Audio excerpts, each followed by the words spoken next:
الحمد لله رب العالمين والصلاة والسلام على أشرف الأنبياء والمرسلين وعلى آله وأصحابه أجمعين أما بعد أعوذ بالله من الشيطان الرجيم بسم الله الرحمن الرحيم وكذلك جعلناكم أمة وسطا صدق الله العظيم. Today inshallah we'll focus our reminder, our khutbah, on the events of the week. We know that very close to home, Oakland County, many of our children are sitting at home today. Why? Because school has been canceled as a precautionary measure. And the children that attend these schools, especially the one that was the victim of this violence, this extremism, we wanted to highlight this today because something very different happened this time around. When prosecutors looked at the case, they are planning on filing terrorism charges against the perpetrator. So we find lawyers, attorneys, prosecutors across the entire country are looking at this case because it will set a precedent for future. We go back to the verse that we started with today, وَكَذَلِكَ جَعَلْنَاكُمْ أُمَّةً وَسَطًا. This verse gives us a very concrete foundation in reminding us that Allah subhanahu wa ta'ala has made for us this ummah which is justly balanced, perfectly balanced, ummatan wasata, the middle nation, the best nation. This ummah which is very justly balanced, the phrase in this verse captures the essence of Islam perfectly. That Islam shuns and is against all excess, all types of extremism. And if we look at Suratul Ma'idah, there is another phrase which gives further strength to the verse وَكَذَلِكَ جَعَلْنَاكُمْ أُمَّةً وَسَطًا, that verse ending with سَوَاءَ السَّبِيلِ. Sawa as-sabil and ummatan wasata are complementary phrases of each other. Sawa as-sabil, if we were to translate it or give it context, we will find that it reminds us of something which is smooth. The path is smooth as opposed to roughness. Sawa as-sabil reminds us of perfect symmetry. This is Suratul Ma'idah. This verse is found in Suratul Ma'idah, Sawa as-Sabil. And if we just move forward in a few verses, Allah subhanahu wa ta'ala reminds us of the extremism that was found in previous nations, such as the Yahud and the Nasara. Verses remind us of their extremism that they perpetrated and practiced upon, such as وَقَالَتِ الْيَهُودُ وَالنَّصَارَى نَحْنُ أَبْنَاءُ اللَّهِ وَأَحِبَّاؤُهُ. So Surah Al-Ma'idah fits perfectly in our context and our khutbah today, because if we even move forward in the upcoming verses after this, we find the first act of extremism being perpetrated in the first murder on earth. The story of Habil and Qabil. وَاتْلُ عَلَيْهِمْ نَبَأَ ابْنَيْ آدَمَ بِالْحَقِّ. And the verses that follow. The first act of extremism, the first murder that took place on earth. And moving even further into Surah Al-Ma'idah, Allah subhanahu wa ta'ala reminds us that من أجل ذلك كتبنا على بني إسرائيل أنه من قتل نفسا بغير نفس أو فساد في الأرض فكأنما قتل الناس جميعا ومن أحياها فكأنما أحيا الناس جميعا. This verse is very famous. We should all be well acquainted with this verse.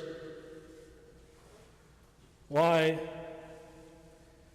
Because in the decades past, we were the targets and we were accused of being extremists, being terrorists. And we had to find and educate ourselves regarding our own faith, that what does our faith teach? What does Islam teach us? In this verse, we're reminded that anyone who murders one person is as if though they executed the entire humanity. And anyone who saved one life is as if though they saved the entire humanity. Extremism is a product of ignorance. And when we apply this concept, this theory to our everyday lives, we find that our everyday lives are very complex. It's not just something which is simplistic. In yesteryears, when extremism was found in the Muslim world, the West, they decided to carpet bomb nations. This was their attempt at trying to eliminate or eradicate extremism and terrorism. But when we look at the charges brought against this shooter, one of the charges is terrorism. They cannot simply carpet bomb someone, nor do they have an easy solution for this, how to prevent future mass shootings. Even though we are a very complex society, we boldly and proudly call ourselves first world countries, the most advanced, most developed. Even after all of these claims, our instruments of observation,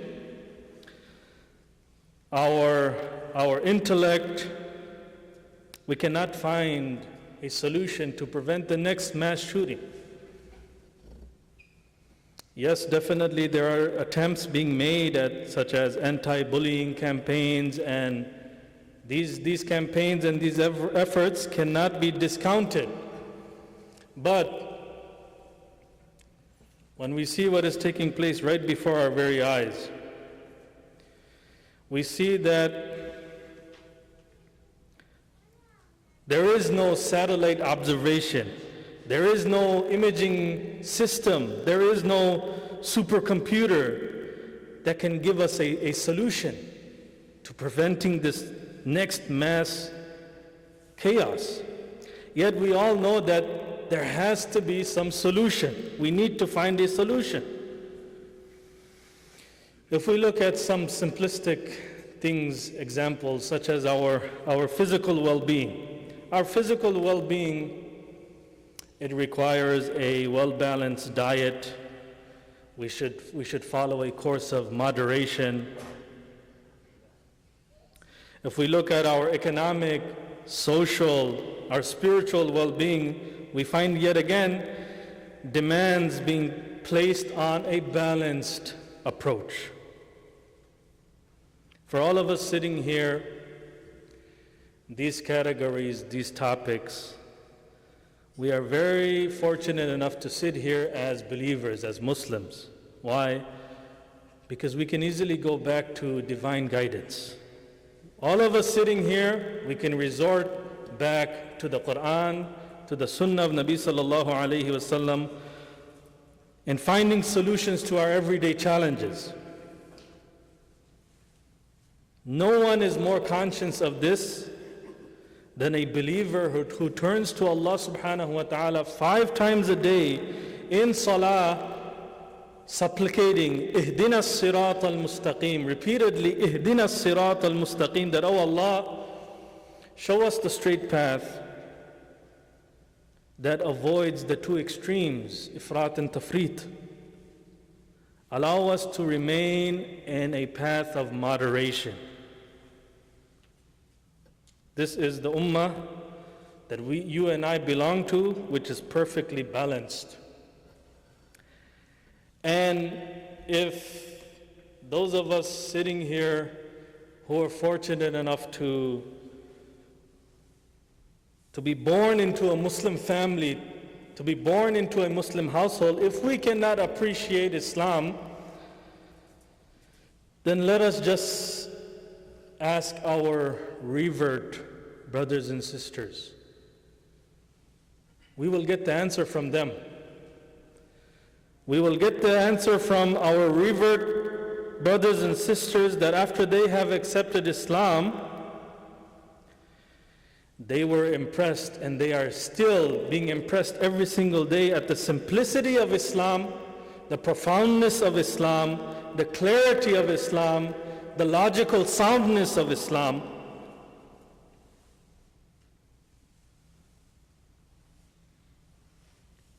We have the next generation grappling with their faith and being challenged and have tremendous amounts of doubt.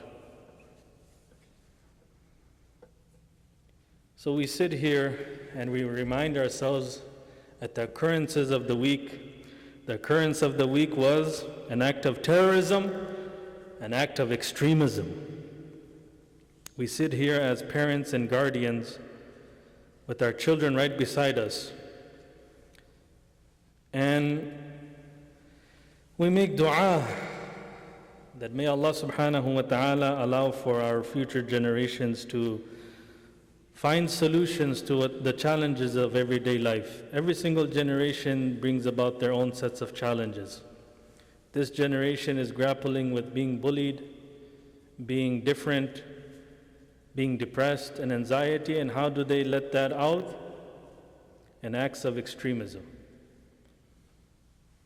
Killing, planning, creating a manifesto.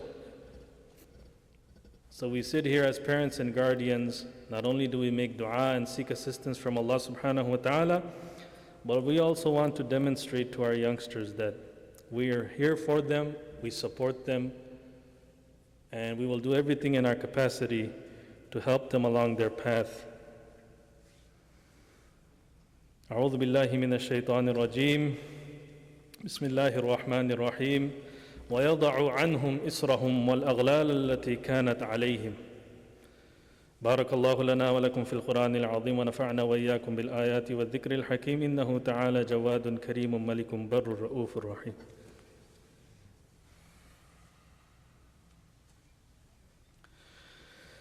الحمد لله نحمده ونصلي على رسوله الكريم أما بعد أعوذ بالله من الشيطان الرجيم إن الله وملائكته يصلون على النبي يا أيها الذين آمنوا صلوا عليه وسلموا تسليما اللهم صل على محمد وعلى آل محمد كما صليت على إبراهيم وعلى آل إبراهيم إنك حميد مجيد اللهم انصر الإسلام والمسلمين اللهم انصر الإسلام والمسلمين اللهم انصر إخواننا في كل مكان اللهم ربنا لا تزغ قلوبنا بعد إذ هديتنا وهب لنا من لدنك رحمة إنك أنت الوهاب عباد الله رحمكم الله إن الله يأمر بالعدل والإحسان وإيتاء ذي القربى وينهى عن الفحشاء والمنكر والبغي يعظكم لعلكم تذكرون فاذكروني أذكركم واشكروا لي ولا تكفرون